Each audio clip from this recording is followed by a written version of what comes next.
Hello मेरे प्यारे दोस्तों, कैसे हो आप सब। आशा करती हूँ आप सब स्वस्थ होंगे, मस्त होंगे। आज हम करेंगे सरस्वती पांडे, गोविंद पांडे की जो बुक हमने स्टार्ट किया उसका थर्ड पार्ट आज रहेगा। अभी तक जो हमने किया है उसमें हम अपभ्रंश और पाली और प्राकृत मध्यकालीन जो भाषाएं हैं वहाँ तक हम कर चुके हैं। अब उससे आगे का जो पार्ट रहेगा उसे हम करेंगे। कोशिश यही रहेगी कि छोटी वीडियो में ज़्यादा हम कर सकें। देखते हैं कितना कुछ होता है इस वीडियो में। मेन ये है कि हमें करते रहना चाहिए। रिज़ल्ट पर फोकस करने के बजाय अगर हम अपने काम पे फोकस करेंगे तो ज़्यादा अच्छा रिज़ल्ट अपने आप ही आएगा।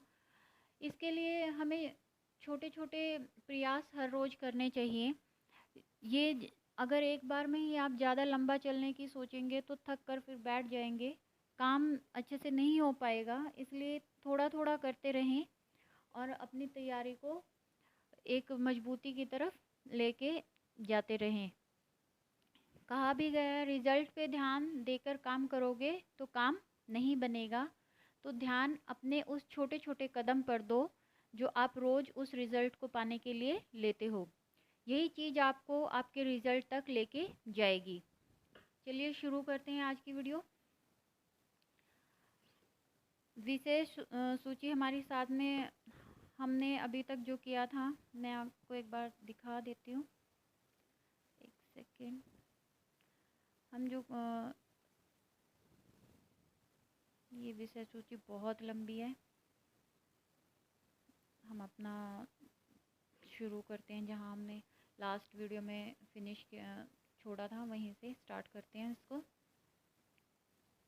पाली और प्राकृत की को कंप्लीट व्याख्या हम लास्ट वीडियो में कर चुके हैं। आज की वीडियो में हम अपभ्रंश तृतीय प्राकृत को करेंगे। एक सेकेंड बस, आई थिंक ये प्राकृत है और अपभ्रंश आ गया। अपभ्रंश देख लेते हैं इसको कंप्लीट। जो इसकी व्याख्या है वो मध्यकालीन भारतीय आर्य भाषा की जो थर्ड थी भाषा वो थी अपभ्रंश। इसको तृतीय प्राकृत भी कहते हैं। अपभ्रंश मध्यकालीन भारतीय आर्य भाषा और आधुनिक भारतीय भाषाओं के बीच की कड़ी है। इसलिए विद्वानों ने अपभ्रंश को एक संधिकालीन भाषा कहा है। किस वजह से कहा है? क्योंकि यह मध्यकालीन भारतीय आर्य भाषा और आधुनिक भारतीय आर्य भाषाओं के बीच की कड़ी है, इसलिए अपभ्रंश को एक संधिकालीन भाषा कहा है। आगे जो पॉइंट है वो देख लेते हैं। भर्तृहरि के वाक्य दियम के अनुसार सर्वप्रथम वयाडी ने संस्कृत के मानक शब्दों से भिन्न संस्कार युक्त भ्रष्ट और अशुद्ध शब्दों को अपभ्रंश की संज्ञा दी। भर्तृहरि ने लिखा है, शब्द संस्कारहीनो यो गौरीति प्रयुक्ष्यते तम अपभ्रंशम मिच्छन्ति विशिष्टार्थ निवेश्यम। वाडी की पुस्तक का नाम लक्ष्य श्लोकात्मक संग्रह था जो दुर्भाग्यवश अनुपलब्ध है। अब नेक्स्ट है, अपभ्रंश शब्द का सर्वप्रथम प्रमाणिक प्रयोग पतंजलि के महाभाष्य में मिलता है। महाभाष्यकार ने अपभ्रंश का प्रयोग अपशब्द के समानार्थ के रूप में किया है। भूयाम शोपशब्दा अल्पियांश शब्दः इति एककस्य ही शब्दस्य बहवो अपभ्रंशः। नेक्स्ट है, अपभ्रंश के सबसे प्राचीन उदाहरण भरतमुनि के नाट्यशास्त्र में मिलते हैं जिसमें अपभ्रंश को विभ्रष्ट कहा है। ये हमारे वन लाइनर क्वेश्चन ही है। जो ये पॉइंट है, अपभ्रंश के सबसे प्राचीन उदाहरण कहाँ मिलते हैं? भरतमुनि के नाट्यशास्त्र में मिलते हैं, जहाँ अपभ्रंश को विभ्रश कहा गया है। आगे देख लेते हैं।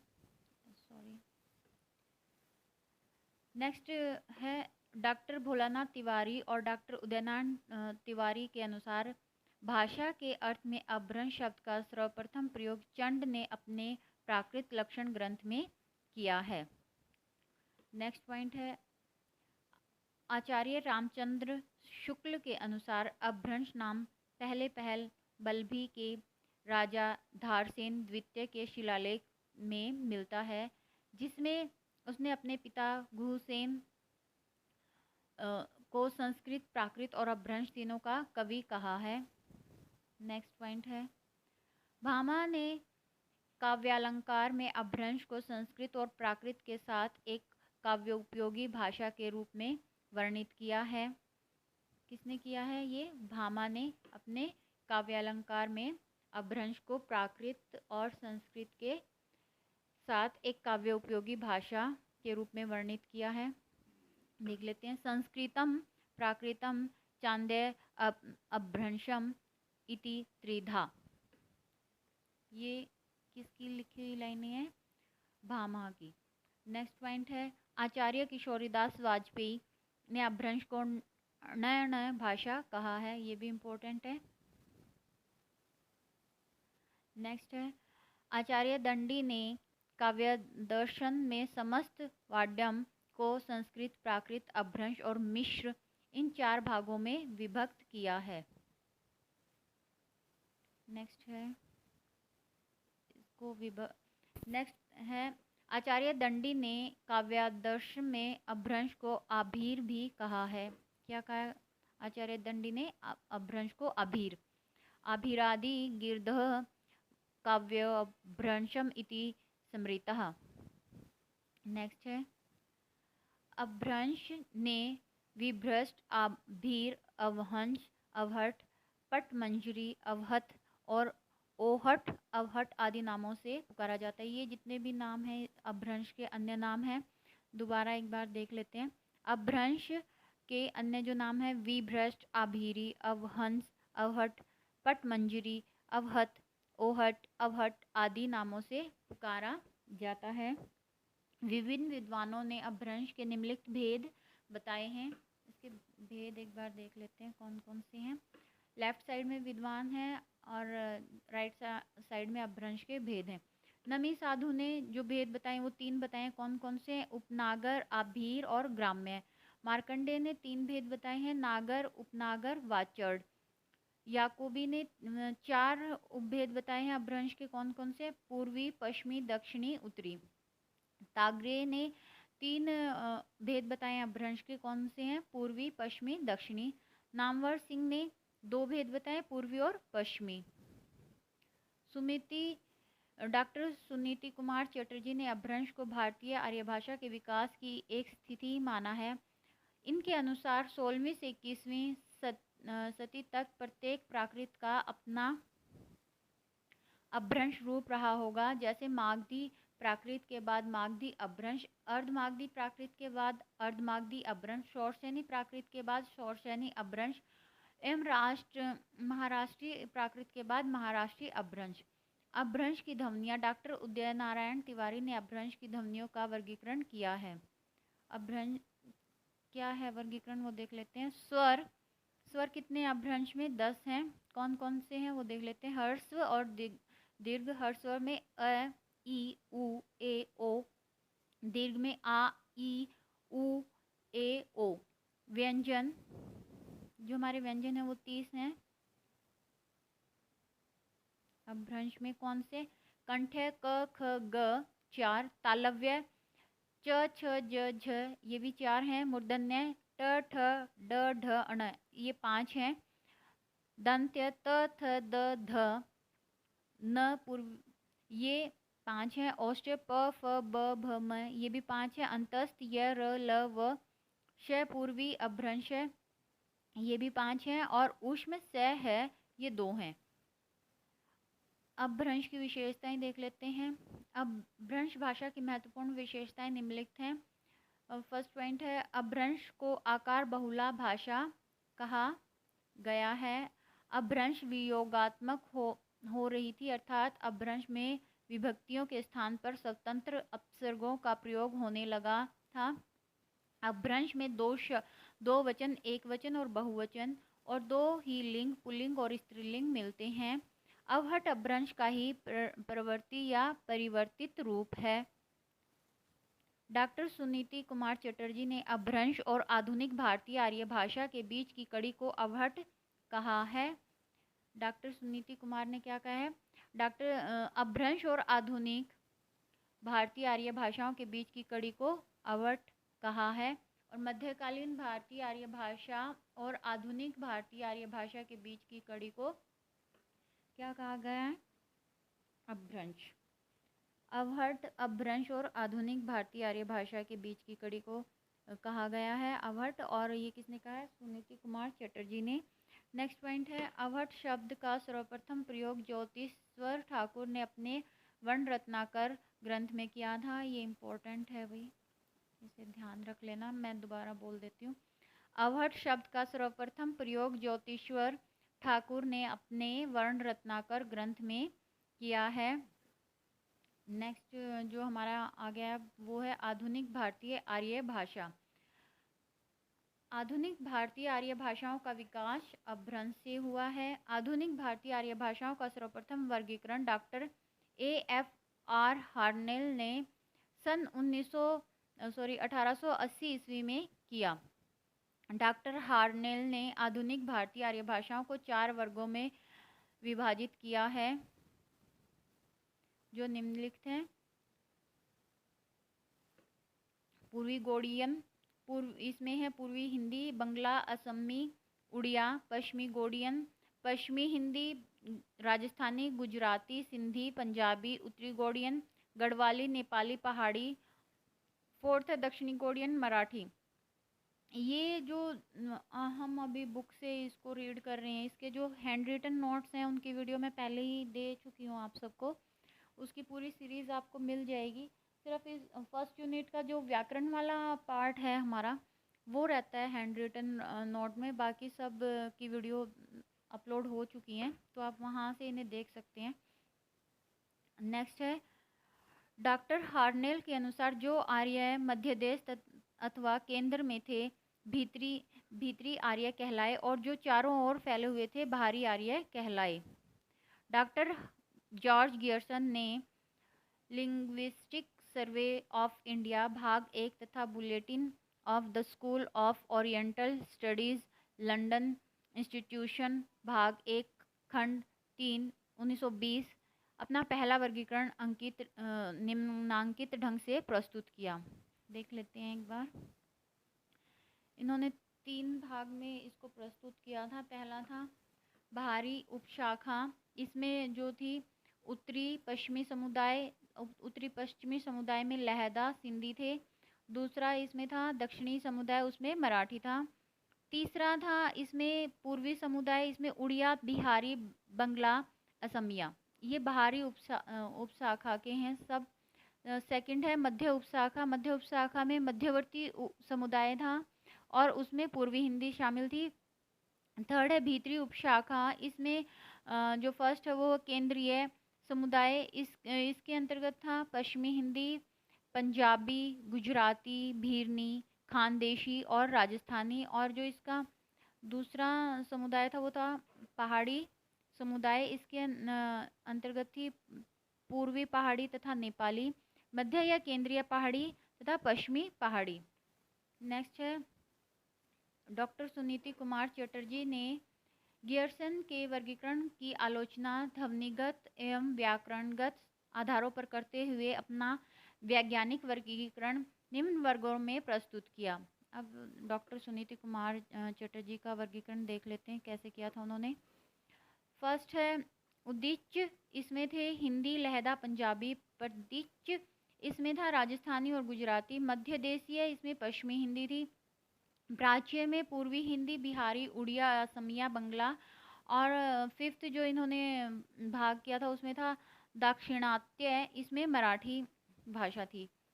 नेक्स्ट देख लेते हैं डॉक्टर धीरेन्द्र वर्मा के अनुसार।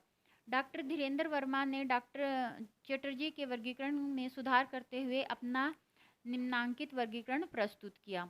इनका वर्गीकरण देख लेते हैं। उद्दीच्य में हिंदी, लहदा, पंजाबी, प्रदेश में गुजराती, मध्य देश में राजस्थानी, पश्चिमी हिंदी, पूर्वी हिंदी बिहारी, प्राच्य में उड़िया, असमिया, बंगला, दाक्षिणात्य में मराठी। नेक्स्ट, श्री सीताराम चतुर्वेदी ने संबंध सूचक अपसर्गों के आधार पर अपना वर्गीकरण प्रस्तुत किया, जो निम्न है: का हिंदी, पहाड़ी, जयपुरी, भोजपुरी; दा पंजाबी लहदा, जो सिंधी, कच्छी; नो गुजराती; एर बंगाली, उड़िया, असमिया। नेक्स्ट है भोलानाथ तिवारी, जो सबसे ज़्यादा प्रचलित है अभी, वो है भोलानाथ तिवारी का। भोलानाथ तिवारी ने क्षेत्रीय तथा संबंध अपभ्रंशों के आधार पर वर्गीकरण निम्न ढंग से प्रस्तुत किया: अपभ्रंश, आधुनिक भाषाएं, सौरसैनी, मध्यवर्ती अपभ्रंश, पश्चिमी हिंदी, राजस्थानी, पहाड़ी, गुजराती, मागधी, पूर्वी बिहारी, बंगाली, उड़िया, असमिया; अर्धमागधी में पूर्वी हिंदी, महाराष्ट्री में जो दक्षिणी थी उसमें मराठी, और ब्राचड़ पेशाची पश्चिमोत्तरी में सिंधी, लहदा और पंजाबी। डॉक्टर हरदेव बिहारी ने आधुनिक आर्य भाषाओं का वर्गीकरण इस प्रकार किया है: हिंदी वर्ग, हिंदीतर, अहिंदी वर्ग। मध्य पहाड़ी, राजस्थानी, पश्चिमी हिंदी, पूर्वी हिंदी, बिहारी, ये सभी हिंदी की उपभाषाएं हैं। उत्तरी, एक सेकंड यहाँ देख लेते हैं। उत्तरी नेपाली, पश्चिमी उत्तर में नेपाली और पश्चिम में पंजाबी, सिंधी, गुजराती; दक्षिण में सिंहली, मराठी; पूर्व में उड़िया, बंगला, असमिया। नेक्स्ट देख लेते हैं प्रमुख आधुनिक भारतीय आर्य भाषाओं की विशेषताएं। फर्स्ट है सिंधी शब्द का संबंध संस्कृत सिंधु से है। सिंधु शब्द सिंधु देश में सिंधु नदी के दोनों किनारों पर सिंधी भाषा बोली जाती है। सिंधी की मुख्यतः 5 बोलियां हैं: विलोची, सिराकई, थरेली, लासी, लाड़ी। सिंधी की अपनी लिपि का नाम लड्डा है, किंतु यह गुरमुखी तथा फारसी लिपि में भी लिखी जाती है। नेक्स्ट है लहदा का शब्दगत अर्थ है पश्चिमी। इसके अन्य नाम पश्चिमी, पंजाबी, हिंदकी, जटकी, मुल्तानी, चिलाबी, पोठवारी आदि हैं। इम्पोर्टेंट है आपका लहदा के जो अन्य नाम है वो। लहदा की भी सिंधी की भांति अपनी लिपि लंडा है, जो कश्मीर में प्रचलित शारदा लिपि की ही एक उपशाखा है। पंजाबी शब्द पंजाब से बना है, जिसका अर्थ है 5 नदियों का देश। नेक्स्ट है पंजाबी की अपनी लिपि लंडा थी, जिसके सुधार पर गुरु अंगद ने गुरुमुखी लिपि बनाई। पंजाबी की मुख्य बोलियां माझी, डोगरी, दोआबी, राठी आदि हैं। गुजराती गुजरात प्रदेश की भाषा है। गुजरात का संबंध गुर्जर जाति से है। गुज्जर जमात्रा गुजरता गुजरात। गुजराती की अपनी लिपि है, जो गुजराती नाम से प्रसिद्ध है। वस्तुतः गुजराती कैथी से मिलती जुलती लिपि में लिखी जाती है, जिसमें शिरोरेखा नहीं होती है। क्वेश्चन आपको ऐसे आ जाता है कि कौन सी जो भाषा है उसमें शिरोरेखा नहीं होती है, तो जो लिपि है किसमें शिरोरेखा नहीं होती है, तो वो है अपनी कैथी। ठीक है, गुजराती भाषा की जो है जो मिलती जुलती है कैथी से। नेक्स्ट है मराठी, महाराष्ट्र प्रदेश की भाषा है। इसकी प्रमुख बोलियां कोंकणी, नागपुरी, कोष्टी, महारी है। मराठी की अपनी लिपि देवनागरी, किंतु कुछ लोग मोड़ी लिपि का भी प्रयोग करते हैं। बंगला संस्कृत शब्द बंग जमा आल प्रत्यय से बना है। यह बंगाल प्रदेश की भाषा है। नेक्स्ट है नवीन यूरोपीय विचारधारा का सर्वप्रथम प्रभाव बंगला भाषा और साहित्य पर पड़ा। नेक्स्ट है बंगला प्राचीन देवनागरी से विकसित बंगला लिपि में लिखी जाती है। असमिया असम प्रदेश की भाषा। इसकी मुख्य बोली विष्णुपुरिया है। असमी की अपनी लिपि बंगला है। नेक्स्ट है उड़िया।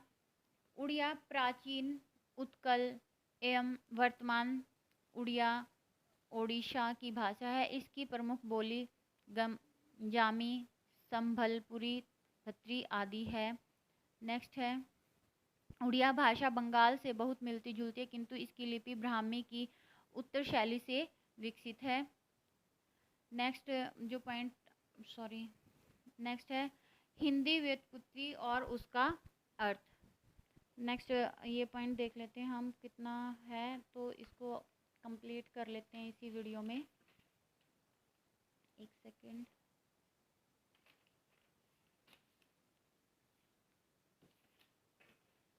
ये छोटा सा ही पॉइंट है, इसको इसी में कंप्लीट कर लेते हैं हम। हिंदी शब्द की व्युत्पत्ति से के संबंध में निम्नलिखित मत प्रचलित है। क्या है वो देख लेते हैं। परंपरावादी संस्कृत पंडितों के अनुसार हिंदी हीन प्लस दुष्ट, हीन मतलब नष्ट करना, प्लस दुष्ट अर्थात हिंदू का अर्थ है जो दुष्टों का विनाश करे, हिंसित दुष्टान। सेकंड है शब्द कल्पद्रुम के अनुसार हिंदू शब्द हीन प्लस डू से बना है, जिसका अर्थ है हीनों को दूषित करने वाला, हीन दुष्यति। ये दोनों मत कल्पना प्रस्तुत हैं। नेक्स्ट है डॉक्टर भोलानाथ तिवारी के अनुसार हिंदू शब्द का प्राचीनतम प्रयोग 7वीं सदी के अंतिम चरण के ग्रंथ निषिद्ध चूर्णी के प्रथम बार मिला।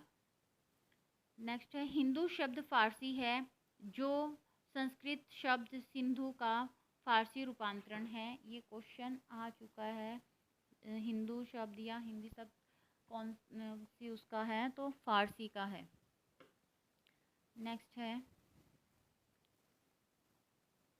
सिंधु शब्द का प्रथम प्रयोग ऋग्वेद में सामान्य रूप से नदी, सप्त सिंध नदी विशेष तथा नदी के आसपास के क्षेत्र के लिए हुआ। नेक्स्ट है 500 ईसा पूर्व के आसपास दारा प्रथम के काल में सिंधु नदी का स्थानीय प्रदेश ईरानी लोगों के हाथों में था। नेक्स्ट है संस्कृत के सिंधु का ईरानी में हिंदू हो गया, जो सिंधु नदी के आसपास के प्रदेश के अर्थ में प्रयुक्त हुआ। नेक्स्ट है कालांतर में आर्थिक विकास के साथ हिंदू का अर्थ भारत हो गया। इसमें ई का बालाघात के कारण अत्यंत ऊ का लोप हो गया, हिंदू हिंद हो गया।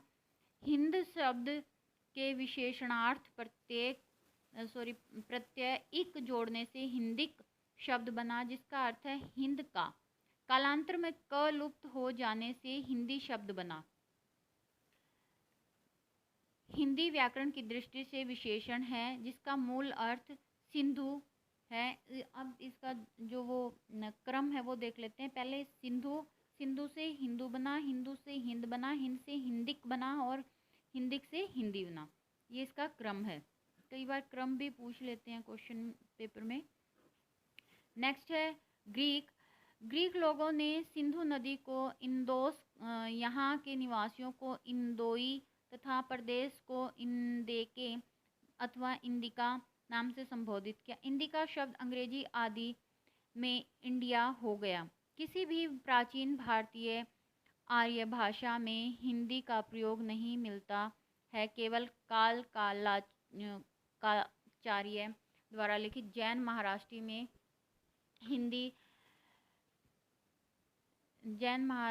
में हिंदू शब्द मिलता है, जैसे सुरीणा भरणीयम रामाणो जैन हिंदुग देशम बचामो। नेक्स्ट पॉइंट है, एक सेकंड सॉरी, भाषा के अर्थ में हिंदी शब्द का प्रयोग और विकास। भाषा के अर्थ में हिंदी का प्रयोग फारस और अरब में होता है। ईरान के बादशाह नौशेरवा ने 531 से 589 ईस्वी के बीच में अपने दरबारी हकीम बजरोया को भारतीय ग्रंथ पंचतंत्र का अनुवाद करने के लिए नियुक्त किया। बाजरोया ने कर्कटक और नक के आधार पर अपने अनुवाद का नाम कलीला व दीमना रखा। नेक्स्ट है कलीला व दीमना की भूमिका नौरश्वा के मंत्री बुजर्च मिहर ने लिखी। भूमिका में कहा गया कि वह अनुवाद ज़बाने हिंदी से किया गया है। अरबी फारसी में ज़बाने हिंदी शब्द का प्रयोग संभवतः भारत की समस्त भाषाओं संस्कृत, पाली, प्राकृत, अपभ्रंश के लिए मिलता है। भारत के फारसी कवि ओफी ने सर्वप्रथम सन 1228 ईस्वी में हिंदवी शब्द का प्रयोग समस्त भारतीय भाषाओं के लिए न करके भारत की संभवतः मध्य देश की देसी भाषाओं के लिए किया। नेक्स्ट है तैमूरलंग के पोते शरफुद्दीन जयदी ने सन 1424 ईस्वी में अपने ग्रंथ जफरनामा में विदेशों में हिंदी भाषा के अर्थ में हिंदी शब्द का सर्वप्रथम प्रयोग किया। नेक्स्ट है डॉक्टर धीरेन्द्र वर्मा द्वारा संपादित हिंदी साहित्य कोश भाग 1 के अनुसार 13वीं-14वीं सदी में देसी भाषा को हिंदी या हिंदकी या हिंदवी नाम देने में अबुल हसन या अमीर खुसरो का नाम सबसे अधिक महत्वपूर्ण है। नेक्स्ट है डॉक्टर भोलानाथ तिवारी एवं उदय नारायण तिवारी ने भाषा के अर्थ में खुसरो द्वारा प्रयुक्त हिंदी को संदिग्ध माना है। उक्त दोनों विद्वानों ने हिंदी शब्द के प्रयोग को भारतीय मुसलमान के अर्थ में रेखांकित किया है। डॉक्टर भोलानाथ तिवारी ने लिखा है खुसरो ने हिंदी शब्द का प्रयोग भारतीय मुसलमानों के लिए किया है और हिंदवी शब्द का मध्य देशी भाषा के लिए। यह हिंदवी शब्द वस्तुतः हिंदवी या हिंदवी है, हिंदू जमा ई अर्थात हिंदुओं की भाषा। हिंदवी शब्द के प्रयोग के कुछ दिनों बाद हिंदी अर्थात भारतीय मुसलमानों की भाषा के लिए कदाचित हिंदी शब्द चल पड़ा। नेक्स्ट है हिंदी कवि नूर मोहम्मद ने लिखा हिंदू मग पर पाँव न राखो का जो बहुते हिंदी भाख्यो। नेक्स्ट है 18वीं सदी तक हिंदी मुसलमानों की भाषा न रहकर हिंदुओं की भाषा की ओर झुक रहा था। नेक्स्ट है 19वीं सदी के मध्य से पूर्व तक हिंदी का प्रयोग उर्दू या रेख्ता के समानार्थी रूप में चल रहा था। नेक्स्ट है उर्दू मूलतः तुर्की शब्द है, ये भी इम्पोर्टेंट है, जिसका अर्थ है शाही शिविर या खेमा। नेक्स्ट है डॉक्टर ग्राम बेल तथा डॉक्टर ताराचंद आदि का कहना है कि उर्दू का भाषा के निश्चित अर्थ में सबसे पुराना प्रयोग जुसहफ़ी ने मिलता है। खुदा रखे जबा हमने सुनी है मीर वो मिर्जा की कहे किस मुँह से हम मुसहफ़ी उर्दू हमारी है। नेक्स्ट पॉइंट है प्रोफेसर आजादा ने आबे हयात में ब्रज भाषा से उर्दू का जन्म माना है। रेख्ता का फारसी में अर्थ गिरा हुआ या गिराकर बनाया हुआ ढेर है। भारत में रेख्ता शब्द का प्रयोग पहले छंद और संगीत के क्षेत्र में हुआ। रेख्ता का नाम 18वीं सदी से आरंभ होकर लगभग 19वीं सदी के मध्य तक उर्दू के लिए चलता रहा। नेक्स्ट है हिंदी का नवीन अर्थ में लिखित प्रयोग सर्वप्रथम कैपिटल टैलन ने सन 1812 ईस्वी में पोर्ट विलियम कॉलेज के वार्षिक विवरण में किया। नेक्स्ट है वर्तमान में हिंदी शब्द मुख्यतः निम्न अर्थों में प्रयुक्त हो रहा है।